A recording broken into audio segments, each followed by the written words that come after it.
সবচেয়ে ভয়ঙ্কর ব্যাপার হচ্ছে আপনি যখন কারোর উপর জুলুম করেন, ওই মাজলুম আর আল্লাহর মাঝখানে কোনো ফারাক থাকে না। আল্লাহ ওই ফারাকের পর্দা উঠায় নেয়, দোয়া করলেই ওটা আরশে যেয়ে কবুল হয়ে যায়।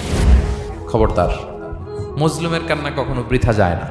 জীবনের কোনো না কোনো সময়ে এর প্রায়শ্চিত্ত আপনাকে করতে হবে।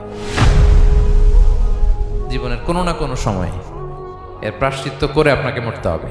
বদদোয়া করছে, ডাইরেক্ট কবুল। খবরদার আমার পেনাঙ্গের ভাইয়েরা, আমরা যেন জালিম না হই। In it's any form, operation in it's any form, যেই কোনো ভাবে, যেই কোনো ক্ষেত্রে, যেই কোনো ধরনের হইতে পারে জুলুম। কাউকে আপনি ছোট্ট কোনো কাজে ঠকালেন, বন্টন নীতিতে ঠকালেন, হ্যাঁ, জমি মেরে দিয়ে ঠকালেন, আমানত মেরে দিয়ে ঠকালেন, ইন ইটস এনি ফর্ম যদি জুলুম করে থাকেন, খবরদার, মজলুমের কান্না কখনো বৃথা যায় না।